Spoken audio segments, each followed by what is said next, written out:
Derechos en Pugna. Conduce Gerardo Laveaga. De acuerdo con las cifras proporcionadas por la Comisión Federal de Competencia, una treintena de empresas tienen acaparando el 80% de los mercados en México. Es muy difícil crecer fuera de estas empresas y prácticamente imposible competir con ellas. A últimas fechas, sin embargo, se han generado reformas legales que nos dejan entrever una esperanza para promover y mejorar la competitividad en México. ¿Qué tan aplicables son estas disposiciones? ¿Tendrán éxito a la hora de aumentar los niveles de desarrollo en el país? Buenas noches, bienvenido a una emisión más de Derechos en Pugna, un programa de abogados para no abogados. En esta ocasión nos acompañan dos abogados que tienen una gran cantidad de aspectos en común y una gran cantidad de aspectos en contra para hablar de un tema que debería inquietar a todos los mexicanos, los monopolios. El artículo 28 de nuestra Constitución es contundente, dice: en los Estados Unidos mexicanos quedan prohibidos los monopolios, las prácticas monopólicas, los estancos y las exenciones de impuestos en los términos y condiciones que fijan las leyes. El mismo tratamiento se dará a las prohibiciones a título de protección a la industria.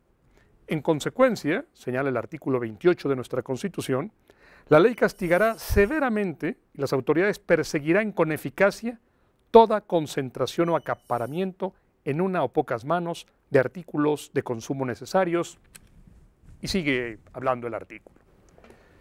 Invitamos en esta ocasión, decía, a dos importantes abogados. Miguel Flores, que es uno de los 5 comisionados de la COFECO, que es la Comisión Federal de Competencia, uno de los 5 consejeros, y a Luis Pérez de Hacha, un exitosísimo abogado litigante que ha llevado muchos casos, incluso contra la propia comisión. Y déjenme empezar con una pregunta muy elemental para el público que nos escucha. ¿Qué es un monopolio? Pues mira, Gerardo, primero que nada, muchas gracias por invitarme. Es un gusto estar aquí contigo y con Luis. Monopolio pues viene de la palabra mono, uno, polios, vendedor, pues un solo vendedor, ¿no? Pero en la realidad en los mercados lo que encontramos no es nada más un solo vendedor, sino a veces una empresa que tiene lo que llamamos poder sustancial de mercado, que significa que tiene el poder de fijar precios de abasto en un mercado. Y básicamente cómo funciona es muy sencillo. Si tú eres el único que abastece un mercado, lo que vas a hacer es pues, restringir la oferta, y cuando hay poco de algo, pues sube el precio, ¿no? Cuando hay mucho de algo, pues baja el precio. Y así funcionan los monopolios y las empresas con poder monopólico. Lo que hacen es restringir el abasto y con esto nos suben los precios a todos los consumidores. Si aceptamos esta definición, Luis, ¿podremos coincidir los tres en que los monopolios dañan enormemente la economía del país o no?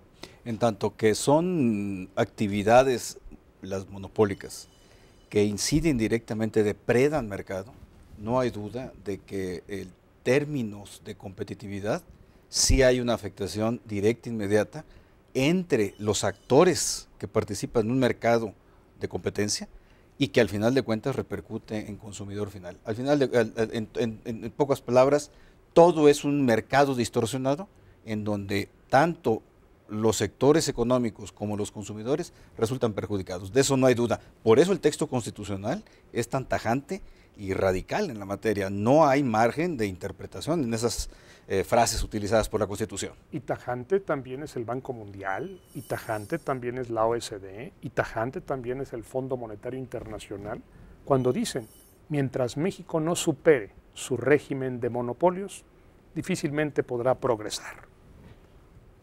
Una pregunta muy simple. ¿En México hay monopolios? Pues mira, tenemos, además de los monopolios estatales protegidos por la propia Constitución, pues tenemos varias empresas con poder monopólico en diversos sectores que efectivamente pues causan estos daños y pueden llevar a cabo algunas conductas de desplazamiento de sus competidores, y esto impide que haya opciones para los consumidores, ¿no? Ahora, también hay que decir que la disciplina de derecho a la competencia en México es relativamente joven, ¿no? Es algo que empezó en 1993. En Estados Unidos empezó con la ley Sherman en 1880, ¿no? Entonces llevamos pues, más de 100 años de retraso y es algo que pues, va a ir madurando poco a poco. No podemos cambiar la realidad. Pero tú dirías que en México sí hay monopolios. Pues hay empresas con poder monopólico, sin duda, declaradas por la Comisión Federal de Competencia. Hemos sancionado muchas empresas que han abusado de su poder, claro. Te hago la misma pregunta, Luis, la misma pregunta que le hago a Miguel. ¿En México hay monopolios? yo comprendo a Miguel que en su carácter de comisionado tenga que ser reservado en cualquier pronunciamiento porque tiene que hacer sus votaciones en los expedientes. Pero de mi parte, que tengo una opción más libre, yo sí puedo afirmar que hay al menos indicios muy fuertes de que existen en el mercado prácticas monopólicas en ámbitos muy bien identificados que dejan fuera de duda, incluso de manera intuitiva, socialmente validado, de que en México existen monopolios abusivos que han durado ya varias décadas, que tienen toda la protección a través de diferentes mecanismos por parte del propio Estado, en donde realmente un punto final a esto requiere una decisión de Estado, Gerardo, en aplicación de la Constitución. No se requiere nada más estarle pidiendo a la Comisión que actúe de manera decidida, ciertamente, incidental en otros casos, porque le faltan herramientas también, o bien que a golpes legislativos se destruyan los monopolios. Yo creo que es una decisión de Estado integral como una política que fomente la competencia y abata monopolios en México, definitivamente. Para darle forma a esto, déjame mencionar, Miguel, Luis, unos datos duros. Por ejemplo, en México, una sola compañía de cemento tiene el 87% del mercado. Una sola compañía de cemento. Una sola compañía refresquera tiene el 70% del mercado. Una sola. Una sola compañía telefónica tiene el 95% de las líneas telefónicas. El 95%, una sola. En materia de vidrio, una sola compañía de vidrio tiene el 74% del mercado. En materia de tortillas, una sola compañía, una sola, tiene el 73% del mercado de tortilla. Bueno, yo creo que no hay que ser un experto en economía para entender que esto está de alguna manera feudalizando nuestro panorama, como en la época medieval en que de pronto esta tierra es del duque, esta es del barón y esta es del marqués. Punto. No se puede casar nada. Una era del duque, una del barón y una del marqués. Y si entras en una, te ahorca el barón, si entras en otra del marqués y en la otra del duque. Y la gente, bueno, empezaba a hacer movimientos revolucionarios y empezaba a explorar nuevos mercados y empezaba a decir, bueno, ya que estos mercados legales ya están copados, pues vamos a un mercado ilegal. No está este escenario creando muchos de los problemas que hoy tiene México.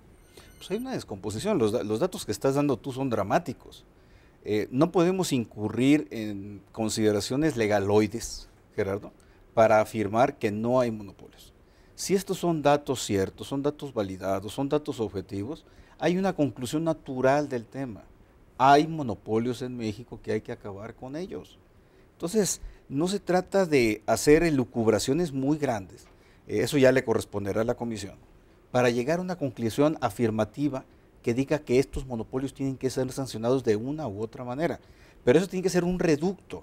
Hay otros reductos como ampliar el número de concesiones, restringir concesiones, abrir fronteras, es el caso del cemento.